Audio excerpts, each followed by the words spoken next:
Politicians on both sides of the aisle are quick to blame corporations for the current state of the economy.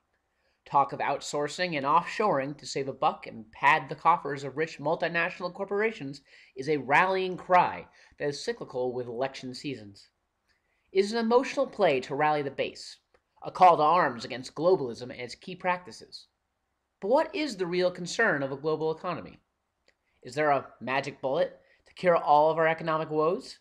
The latest buzzword is reshoring, and supporters of reshoring claim that if corporations were to bring offshore jobs back within our borders, we would be able to reduce unemployment by over 5%.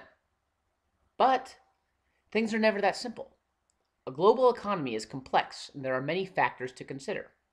It's a delicate balancing act that only comes to light when you see the numbers. It's first important to define how outsourcing isn't the job-killing monster it is believed to be. In 2004, right in the middle of the recent US recession, there were 5,010 separate layoff events that led to over 993,000 workers losing their jobs. These layoffs were a result of many different causes.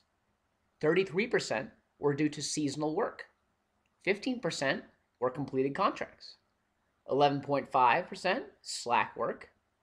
11% by cause of reorganization within the company, and 4% was the company's financial difficulty.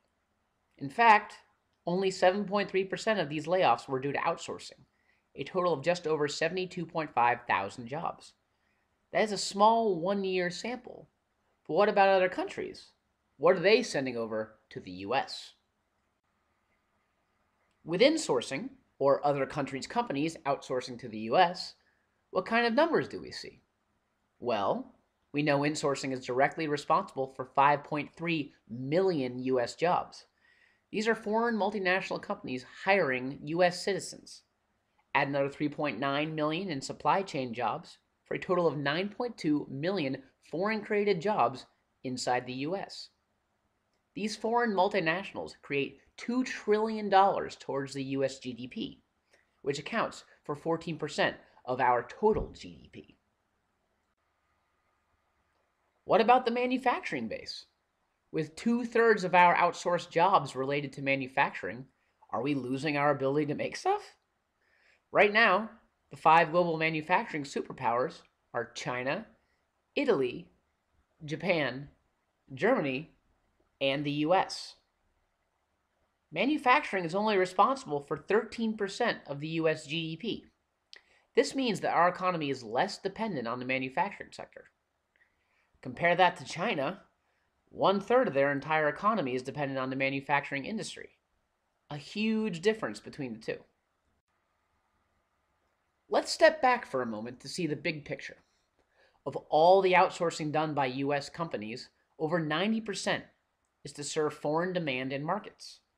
The truth is that the US makes up only 5% of the world marketplace. And if these companies were only able to function within our borders, it would make business in other 95% of the world logistically impossible. These markets are responsible for $6 trillion. Compare that to the $1.5 trillion in exports, and you can tell just how important foreign markets are. Reshoring is a very patriotic thought, but there are more considerations that go into business decision making. Production costs, quality standards, supply chain, infrastructure, proximity to customer, time to market, access to raw materials, wages, worker skill set, political climate, taxes, local laws, and policy. With all of these considerations and more, patriotism alone does not drive business decisions, nor should they. While reshoring might reduce unemployment, but at what cost? It is also likely it would create a deficiency in supporting overseas markets, and that would most definitely hurt the bottom line for all US companies, causing even more layoffs. You see, there are global politics to consider in all of this. For the last 30 plus years, each candidate for president stated that American jobs are a priority, but each president supported free trade and in all cases expanded it, solidifying our now true global economy. This opened a revolving door for corporations to go build in other countries and for other countries to invest in the US. You see, it's all a balancing act. We literally cannot afford to be isolationist in this new world economy.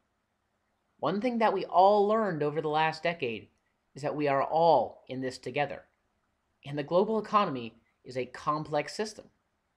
By investing in other countries, we open new markets and new opportunities. There will always be busts, booms, and market corrections. There will always be politicians willing to play to our emotions. Just remember that anytime someone offers a simple solution to a complex problem, consider the source.